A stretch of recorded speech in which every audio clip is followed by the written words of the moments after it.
tonight, Italy's financial police in the midst of an investigation to determine if Vladimir Putin owns this giant yacht. It's the one right in the center of your screen, like the massive one that dwarfs everything else. It's estimated to be worth $700 million. It's at an Italian marina tonight. The Anti-Corruption Foundation, headed by top Putin critic Alexei Navalny, has done incredible work on this and says that they can prove it belongs to Putin after extensive investigative work. They're now calling for the yacht to be seized. Now, it is a yacht like no other, with one worker who helped build it telling The Sun in London, quote, "It's like a mini city." It has a tiled dance floor that turns into a swimming pool, a giant seating area that's as big as a hotel lobby. The dining area has just one table with seats for 20. There are gold toilet paper roll holders in the bathrooms. Out front now, Maria Pevchikh. She is the head of the investigative department with Navalny's Anti-Corruption Foundation. And Maria, your reporting on this has been exhaustive, just so incredibly thorough. I will note, of course, we haven't been able to confirm who owns the yacht, but tell me what you discovered in your investigation when you went through painstakingly the crew and who they are and where they're from that led you to conclude that this is, in fact, Vladimir Putin's yacht. Well, hello. Good evening. We've been investigating Putin's corruption for over a decade.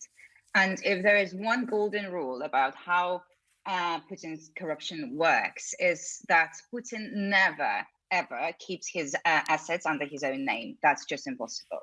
So he uses this network of people, of his friends from childhood, friends from university, friends from KGB, some relatives, etc., to store his huge wealth, and they act as nominee shareholders. So straight away we knew that it is completely irrelevant who actually owns this yacht on paper. It could be anyone. It could be a random person, a passerby. It really doesn't matter. There is one way to prove that something belongs to Putin, and this is done by looking into who manages an asset like that. So we obtained a crew list, so a list of every employee on this yacht. And what stood out straight away was that pretty much everybody from the captain were Russians. They all had Russian passport numbers, they had visa numbers, and they had Russian names. It was a few dozens of them. So we decided to just go one by one, checking them on every database we have access to. And we have access to a lot of them because Russia is a very corrupt country, and so many databases have been leaked. You can purchase any sort of data on the black market. So we just started to go person by person. And I don't know, second surname we hit, it turns out that he is referred in other people's phone books as working for, as an employee of FSO. This is a militarized government agency that is responsible for Putin's personal protocol, for his security. This is the agency that maintains his official residences, that provides security for Putin, etc.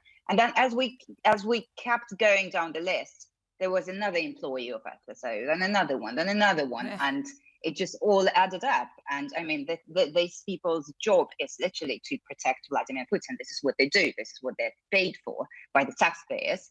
Why on earth would they all, as a group, travel to Italy regularly to work part-time on one of the most expensive yachts in the world? So there is only one explanation to this, and that's that it's his. So you have called for that this yacht to be seized, as in fact others have been, that Italy and other countries have been able to confirm belong to oligarchs. You've done incredible detailed reporting on what's in the yacht, right? 6 guest cabins, 6 levels, an entire deck just for the owner and that person's companion, jacuzzis, elevator shafts, a hangar for a helicopter when it actually lands. There's 2 pads, I know, but there's a place that literally opens up so the helicopter can go in. All of this is your reporting.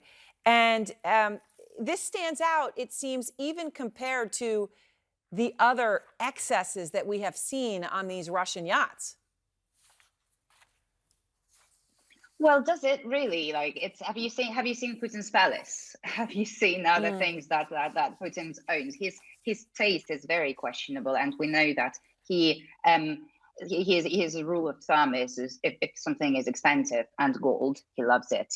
So I'm really not surprised by what's inside of the yacht, and I'm sure there are plenty of other exciting things there that we don't know about yet, and that we will find out. I'm very much looking forward to see more pictures from the inside, and I'm sure they will leak.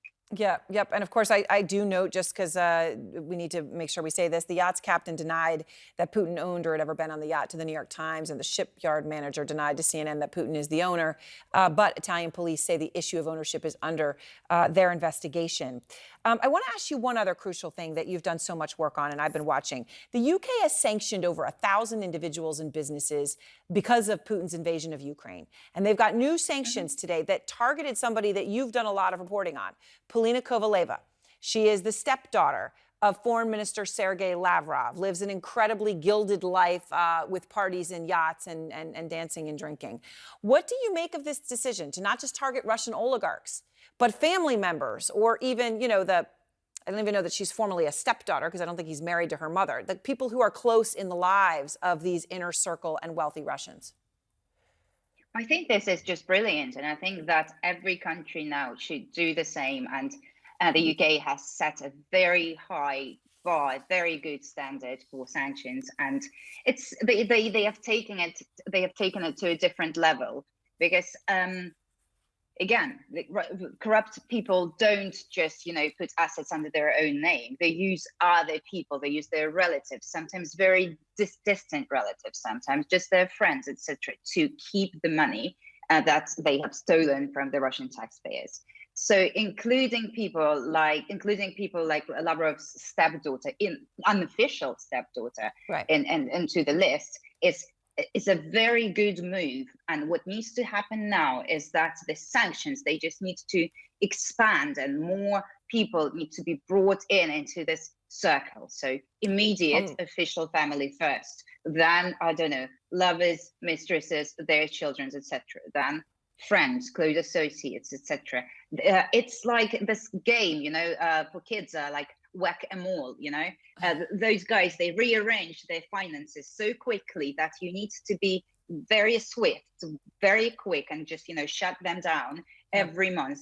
You monitor it and make sure that they cannot find a different solution to keep their money in Europe or in the US or elsewhere. Well, Maria, thank you so much. And I mean, as you point out, if people start looking, you look at the mistresses and the ex-wives and where the money could be going. I mean, there's a lot more that needs to be done.